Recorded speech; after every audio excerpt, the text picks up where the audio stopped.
ठंड के एक कमरे में देवरानी जेठानी का गुजारा। रात का समय है। सर्द हवाएं कमरे की खिड़की से अंदर घुसने की कोशिश कर रही हैं। दोनों बहुएं बिस्तर पर रजाई में दुबकी पड़ी हैं, लेकिन रजाई केवल एक ही है। रीना, तुम इस रजाई को अपनी तरफ क्यों खींच रही हो? देख नहीं रही इतनी ठंड है। दीदी, ठंड तो मुझे भी लग रही है। आप ही तो हर समय इसे अपनी ओर खींच लेती हैं। अरे ऐसा कुछ नहीं है, मैं तो बस थोड़ा आराम करना चाहती हूँ। लेकिन तुम हो कि जरा भी नहीं समझती हो, बस अपने बारे में सोचती हो। दीदी, हमेशा आपकी बात मानी जाए ऐसा हो नहीं सकता। एक रजाई में दो लोगों का रहना मुश्किल है। अच्छा होगा आप अपना कुछ इंतजाम कर लो। इंतजाम? यहाँ कौन सा आराम का मौका है कि इंतजाम करने बैठूं? तुम हो कि खुद कुछ नहीं करोगी और शिकायतें करती रहोगी। वैसे भी माँ जी ने मुझे इस कमरे में भेजा है, मैं क्यों इंतजाम करूं? तुम्हारा कमरा तुम करो, पर रहना तो आपको है ना। आप आई हो तो इंतजाम आपको करना है। हे भगवान, मैं तुम्हारे टॉर्चर से ना आज ही परेशान हो गई हूँ। काश माँ जी के बारे में मैंने ना सोचा होता तो आज यहाँ न रहना पड़ता। आप खुद को ज्यादा चिंतावादी समझती हैं क्या? अरे मुझे भी फिक्र थी माँ जी की, इसीलिए मैंने ये फैसला लिया, तभी आप इस कमरे में हो। ये कहकर दोनों देवरानी जेठानी रजाई के अंदर ही लेटे लेटे रजाई खींचते हुए लड़ने लगती हैं। आखिर सास के लिए देवरानी जेठानी ने ठंड के एक कमरे में गुजारा करने का फैसला क्यों किया, ये जानने के लिए हमें कहानी में कुछ समय पीछे जाना होगा, जहाँ सास ससुर को बाहर आंगन में खाट पर सोने में ठंड लग रही थी। अरे अब तो गर्मी चली गई, मुझे नहीं लगता अब हम ठंड में सो पाएंगे। अब तो कंबल भी काम नहीं आ रहा है। वैसे भी दिसंबर आ गया है, अब हमें कमरे के अंदर सो जाना चाहिए। वैसे भी बूढ़े हैं, कहीं ठंड से जल्दी प्यारे न हो जाएं। आप बिल्कुल ठीक कह रहे हो जी। अब तो मुझे भी कपकपी चढ़ रही है।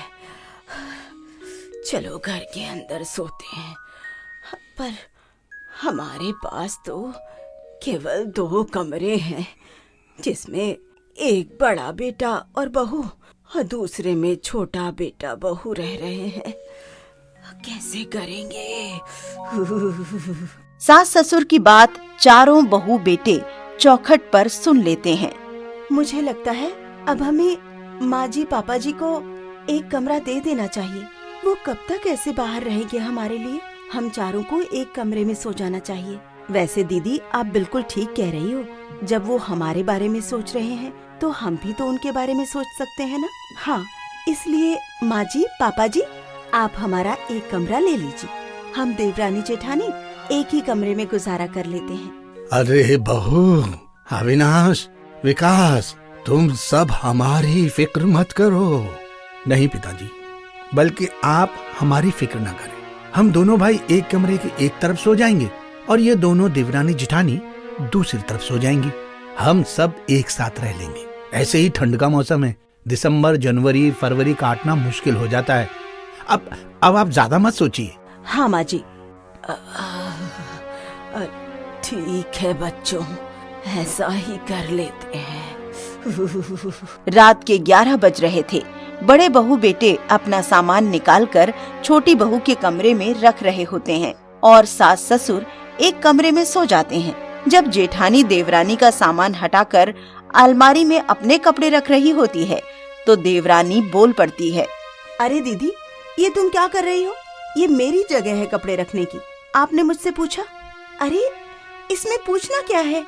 अब हम दोनों का भी ये कमरा है, हम कुछ भी कर सकते हैं।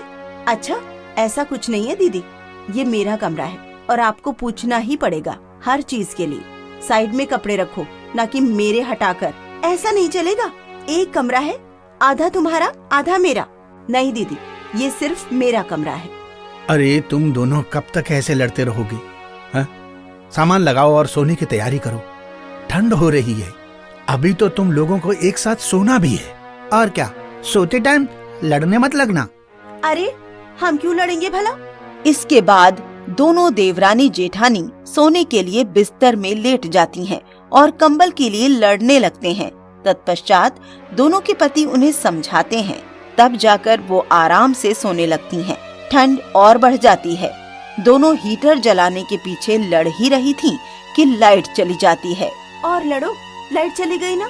मैं नहीं दीदी, आप लड़ रही थी। ठंड लग रही है, ठंड से बचने का कुछ और इंतजाम करना पड़ेगा। ठीक है, आग जला लेते हैं, जिससे कमरा गर्म भी हो जाएगा और हमें ठंड नहीं लगेगी। लेकिन करोगी तुम? दीदी, आप हमेशा कहती हैं कि मैं कुछ नहीं करती। देखो, मैं आज आग जला रही हूँ ताकि ठंड से थोड़ी राहत मिल सके। अच्छा, देखती हूँ कितनी कुशलता से आग जलाती हो। लेकिन ध्यान रखना, अगर कुछ गलत हुआ तो कमरे में धुआं भर जाएगा। दीदी, आप बस अपनी चिंता करो, ये काम मैं कर लूंगी। आपको घबराने की जरूरत नहीं है। रीना आग जलाने का प्रयास करती है, लेकिन ज्यादा सूखी लकड़ी न होने के कारण आग सही से नहीं जल पाती।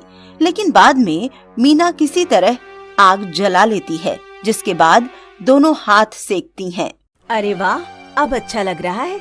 हाँ, रात का आधा समय बीत चुका है। ठंड अब भी कम नहीं हुई है। रीना चाय बनाने का प्रस्ताव रखती है ताकि ठंड से थोड़ी राहत मिले। दीदी, चाय बना लेते हैं, ठंड से थोड़ा आराम मिल जाएगा। हाँ ठीक है, लेकिन तुम बना लो, मुझे चाय का ज्यादा शौक नहीं है। दीदी, आपको चाय नहीं पीनी तो मत पियो, लेकिन मुझे खुद के लिए तो चाय बनानी पड़ेगी ना। अच्छा, तुम अकेले बनाओगी तो क्या पता कैसा बना दो, इसलिए मुझे भी एक कप बना देना, ठीक है? रीना चाय बनाती है और जैसे ही चाय तैयार होती है, मीना ज्यादा चीनी डालने की शिकायत करती है। ये क्या रीना, इतनी चीनी क्यों डाल दी? तुम्हें तो चाय भी ठीक से बनानी नहीं आती। दीदी, इतनी ठंड में तो मीठा ही अच्छा लगता है ना, और वैसे भी कभी तो चाय की मिठास का मजा लो। दोनों के लड़ने पर सास ससुर के कमरे में आवाज जाती है। अरे बहू, तुम लोगों को कोई परेशानी हो रही है क्या? नहीं माँ जी, आप बिल्कुल फिक्र मत कीजिए, हम सब आराम से सो रहे हैं। ठीक है। देखा, आप दोनों के चक्कर में हमारी नींद भी खुल गई और माँ पिताजी की भी। अब शांत होकर सो जाइए। विकास की बात सुन दोनों चाय पीकर आराम से सो जाती हैं। उनके रजाई के लड़ने की खींचातानी यूं ही ठंड के कारण चलती रहती है। साथ ही एक कमरे में रहना, खाना पीना, आराम करने में भी उनकी नोक-झोंक होती थी। एक दोपहर में जेठानी कपड़े धोकर आती है तो हीटर से हाथ तापने की कोशिश करती है। वहीं देवरानी भी ठंडे पानी से बर्तन धोकर कांपते हुए आती है। मुझे बहुत ठंड लग रही है। हीटर कहाँ है? आपके हाथ में क्या कर रहा है? इसे मुझे दे दो। मुझे बहुत ठंड लग रही है, मैंने इसे पहले लिया है। मैं तुम्हें नहीं दूंगी, तुम्हें तो बस अपनी ही चिंता रहती है। परिवार में सबके साथ रहना सीखो। अरे थोड़ा त्याग करना सीखो। दीदी, त्याग करना सिखाने से पहले खुद पर भी ये नियम लागू करो। आप हमेशा मुझे ही दोष देती हैं, लेकिन देखिए खुद क्या कर रही हैं। अच्छा चलो, अब तुम भी मुझे सिखाने लगी हो। देखती हूँ तुम कब तक हीटर का इस्तेमाल करती हो। हे भगवान, तुम दोनों तो बहनों की तरह एक कमरे में रह रही हो। तुम्हें एक दूसरे की आदत नहीं हुई जो लड़े ही जा रही हो। अरे एक हीटर पर तो दोनों हाथ साथ में भी ताप सकती हो। इतना लड़ने वाली क्या बात है? जैसे तुम्हारे पति प्यार से रहते हैं, अरे ऐसे तुम भी रहो ना। धीरे धीरे दोनों को एहसास होता है कि इस तरह की लड़ाई से उन्हें कोई फायदा नहीं हो रहा है। अब उन्हें एक साथ रहकर समझदारी से काम लेना होगा। एक दिन रीना मीना के पास बैठती है और बात करती है। दीदी, मुझे लगता है कि हमारी रोज की खींचतान से कुछ नहीं होगा। सर्दी तो ऐसे ही रहेगी। क्यों ना हम दोनों मिलकर कोई तरीका निकालें? सही कह रही हो रीना, लड़ाई करने से कुछ नहीं होगा। इससे तो बेहतर है कि हम एक दूसरे का साथ दें। तो फिर आज से हम काम बांट लेते हैं।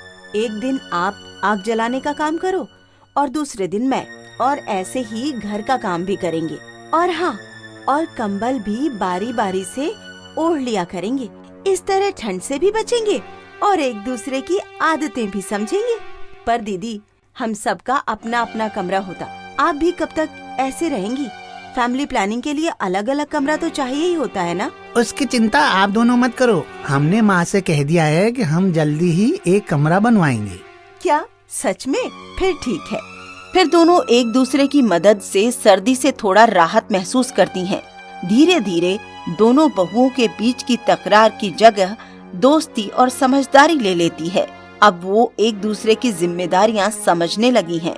कुछ दिनों बाद ठंड कम हो जाती है और कमरे का निर्माण कार्य भी पूरा हो जाता है।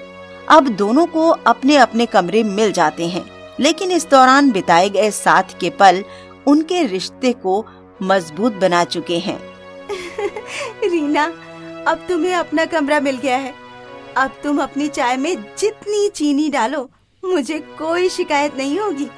दीदी, आपसे लड़ाई करके जितनी ठंड बर्दाश्त की है, वो अब यादगार बन गई है। अब कभी भी ठंड में मैं अकेले नहीं रहना चाहूंगी। दर्शकों, एक ही कमरे में ठंड के कारण मजबूरन एक साथ रहने वाली देवरानी और जेठानी ने अपने संघर्षों से बहुत कुछ सीखा। उनकी तकरार के बावजूद एक दूसरे की मदद करते हुए वो समझ गईं कि परिवार में एकता और सहानुभूति ही असली ताकत होती है।